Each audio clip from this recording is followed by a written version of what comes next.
હું Prabhatbhai Dangar, circle secretary, Bharatiya postal employ P4 Gujarat circle.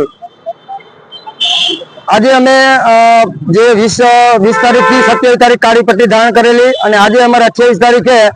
આજે દેખાવો અને મીડિયા માધ્યમથી આ સરકારને હું મીડિયા માધ્યમથી કહેવા માંગુ છું કે જે અમારી 9 માંગ છે એ 9 માંગની અંદર સૌથી પ્રથમ ટાર્ગેટ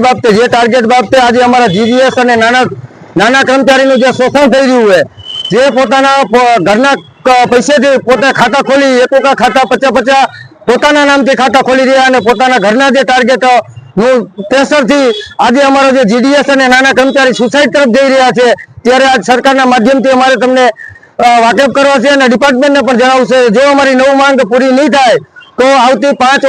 ઓગસ્ટના દિવસે અમે 1 દિવસની હડતાલ પાડશું અને ત્યાર પછી 18 તારીખે અચોક્કસ મુદતની હડતાલ અમે ઘોષિત કરી। અમારી જે 9 માંગની અંદર અત્યારે સૌથી પહેલું માંગ છે જે ટાર્ગેટ બાબતે અત્યારે જે શોષણવાળા કર્મચારી અને નાના કર્મચારીનું શોષણ થાય એ બંધ થવું જોઈએ। તે પછી ખાનગીકરણ અને જે પ્રાઇવેટીકરણની નીતિ છે એમાં RMS MMS જે અત્યારે બંધ થતું હતું, જે અત્યારે ખાનગી વાહનથી જે કાર્ય થયું તે પછી અમારા પોસ્ટમેનને NDC અને આવી નવી જે વસ્તુ જે 20 કિલોમીટર સુધી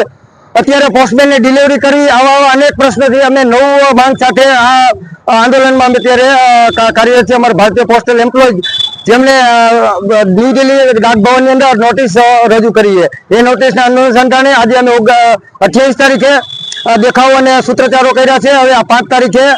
1 દિવસની અમારે હડતાલ છે અને તે પછી 18 તારીખે જો અમારી માંગ સ્વીકારવામાં નહીં આવે તો 18 તારીખે અચોક્કસ મુદતની હડતાલ કરવામાં આવશે।